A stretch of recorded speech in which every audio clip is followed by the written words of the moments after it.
If you look at the story of, if you take up the Bible, for example, you look at the story of Jesus, how long do you think he lived that we have his story everywhere?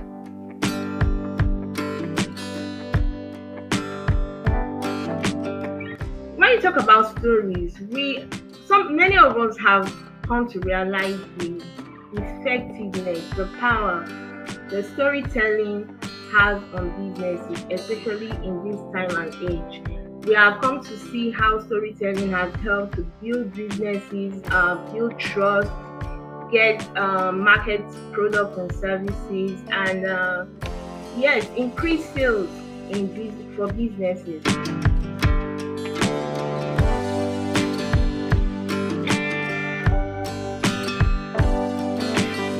Storytelling is also about our survival.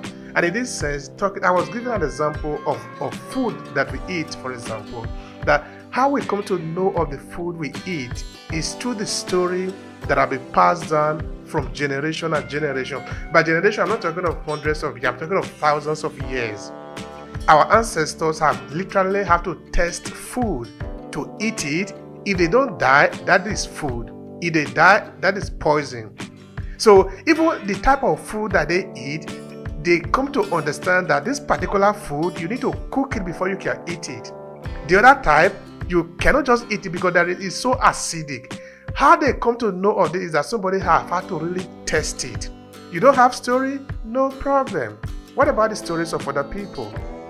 You can really leverage that in your business. But how that can really be very valuable is that when you pick up a story, you elaborate on it. You put yourself in the story. You have customers. You can share the story of your customers, of your clients that have worked with you, that have bought a particular product or you've rendered a particular service to, and how that product or that service has taken them from point A to point B. Another way is when people, your customers share testimonies, when they give reviews. You can't say you don't have a story. Every one of us have a story to share. And I literally believe that to be the truth.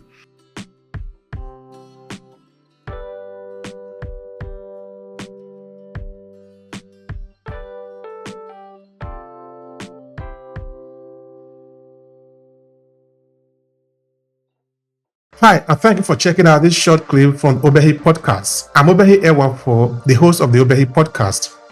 This short clip was created from a full episode where we dive deep into this conversation. To see the entire video, all you need to do is to click on the link in the description of this video.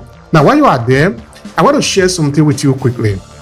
Are you a purpose-driven entrepreneur? Do you want to cut across the noise and attract the right audience, leveraging the power of storytelling? Now pay attention. I'm currently working on a signature program to help you own your story and stand out for the competition. It's a 5-step journey to help reshape your professional and business narrative so you can drive success and stand out in the competition. And in less than 90 days. The link is what you see on your screen, academy.aclasses.org/story. Now this is what we have understood. Storytelling is the most powerful instrument that is known to man. And this is what this could mean to you. You could either choose to own your story and leverage it to amplify your message and whatever you represent in this world, or some other person could own that story. The choice is yours. So why not take advantage of your story and use it wherever you are, whether you are in business environment or you are a professional individual who want to be able to build your influence and leave a legacy behind because you represent something. You are owning your story. You are somebody whose story is important. So the choice again is yours. Now let's get started with this short clip. I've heard some people who say, oh, I don't have story to share. I don't know what to do in that. I haven't lived enough. Even though that is not really true, because for how long have you been alive? You'll be living for of course, there is nobody here that is 5 years. You'll be living for like 20, 30, sometimes 40 years. Because me, I'm over 40. So you can't say you don't have a story. Every one of us have a story to share. And I literally believe that to be the truth. Because If you look at the story of, if you take up the Bible, for example, you look at the story of Jesus, how long do you think he lived that we have his story everywhere? You see, if you take a child that is born, even one day, if you were to write about that child, if you really were to write about that child, you cannot even take the book up, because from the face of the child to how the child came out, the first experiences, the biology surrounding him, there is a lot about the individual that you simply we really just need to take away some part, because you have a lot of story around you, where you are coming from, your parents, your childhood, the people that you have met along the way. But anyway, let me still give it to you. For those of us who believe that they don't have a story, that is good. And that is why we are here today. We are talking of leveraging other people's story, because that is also another important thing that you could do. In fact, in storytelling, and sometime in this conversation, in this 5-part book series, I was tickling with the idea that storytelling is also about our survival.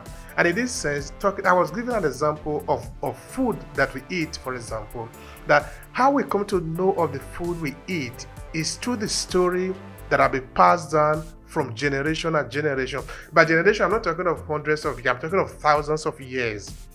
Our ancestors have literally have to test food to eat it. If they don't die, that is food. If they die, that is poison. So even the type of food that they eat, they come to understand that this particular food, you need to cook it before you can eat it. The other type, you cannot just eat it because it is so acidic. How they come to know of this is that somebody have had to really test it. Sometimes you can't live enough to be able to do all these experiments. Because now if I tell you that I'm in Italy, you need to believe me, because you don't have any choice. Other than that, you will need to travel from wherever you are. Maybe you are in US or in Germany. You need to take a flight to come to my city, come to my office. Then you will say, okay, I'm really here. You cannot do that experiment. So you just need to believe when people say this is who they are, you take it on the basis of that. You don't have story? No problem. What about the stories of other people? You can really leverage that in your business. But how that can really be very valuable is that when you pick up a story, you elaborate on it. You put yourself in the story. Yesterday, there were two men just walking along the street going to the White House. Who knows what they were going to do? Now, this is how people usually come to Allen Avenue, for example. They walk, they do this, they do that. By me putting myself in it, I'm already letting the people know that I am important in that story. And now I use what some other persons have told me of the two people that are walking towards the White House. Myself, I'm sort of leveraging that story to sort of connect, depending on what I want to communicate to the people. So you can take up any person's story actually and use it depending on what you want to communicate. Because it is not just the story itself, it is the message behind the story. What do you want to communicate in the story? And of course, there are very many ways to leverage other people's story. And there are people who have tested it, there are people who have studied it, there are people who have different experiences in it. That is why we are talking about it today. And you have a lot to benefit from it. Looking at the conversation that we have today, I have some people who are also joining me. They have their experiences and they have their take on the conversation. That is also very important. So let me start with Abimbola. Abimbola, please tell the people who you are and what is your take on the topic of today? How to leverage other people's story in your business. My name is Abimbola Olani. I'm a content marketer and brand storyteller. I help startups and small business owners craft compelling narratives that will connect and resonate with their target audience, build trust, develop and amplify a consistent brand voice, and convey their messages to drive engagement, expand their business so as to generate massive revenue. Thank you so much, Obehi, for the opportunity. When you talk about stories, many of us have come to realize the effectiveness, the power, the storytelling has on businesses, especially in this time and age. We have come to see how storytelling has helped to build businesses, build trust, get market products and services, and yes, increase sales in this for businesses. So we have also been told, we've known that we are to share our stories, but apart from our personal stories, apart from our brand stories, we can also share the stories of other people. And how do you do that? We have You have customers. You can share the story of your customers, of your clients that have worked with you, that have bought a particular product, or you've rendered a particular service to, and how that product or that service has taken them from point A to point B. Thank you for checking out this video. Are you getting enough value from it? You see, this video was created for the purpose of adding value to you. So if this video make any sense to you, let me know in the comment section below. I'm interested in understanding what you take away from this video and if it makes sense to you, so we can provide more. Now let's return to the video. Has made their lives better, has given solution to their problem. So by sharing their stories, you are also kind of like making people to know that you are the go-to person for that particular product, because people will be able to see themselves in that particular person's story.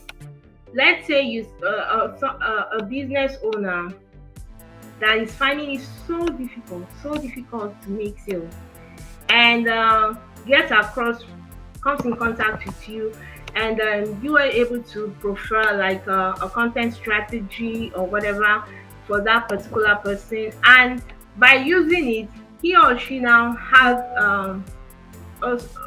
got an increase in sales, or perhaps was able to increase the customer base by sharing the story of such a person, that okay, by using my content strategy, he or she has been able to scale up, has been able to increase sales from this point to this point by this percentage. So people will be able to, these people that are finding it so difficult to make sales, will kind of like, oh, I think this is a go-to person for me. Another way is when people, your customers share testimonies, when they give reviews that, okay, I worked with so and so, I bought this particular course, and I was able to have my following increase, maybe from 500 to 2,000 within a week. So people that are looking for how to increase their followership will see that person as a go-to person. So by telling people stories, by telling other people's stories, or having them tell the story of how they've benefited from what you do, you are able to build yourself, you are able to build trust with your audience, you are able to build trust and credibility. People see you as an authority, and they see you as the solution to their problem. So that is one of the ways that, those are ways that you can, and even if you have employees, yes, and they've been working with you, they can share stories about, telling people, you're trying to market their brand to others. You'll say, okay, since I've been working with this person, he has helped, this brand has helped this and this. You are telling other people's story to show that that brand is an authority, is a go-to brand, and has the solution to their problem, that particular problem that they are facing. So with that said, I think I've been able to explain a bit. Thank you so much, Obehi. I yield the mic over. Thank you. All right, thank you so much for that, Abimbola. That is highly valuable, because of course there are different ways that we can use other people's story in our story or in our business story if we want to connect to people. So that is one of the ways that Abimbola have just shared with us, and of course we are going to be touching some other area.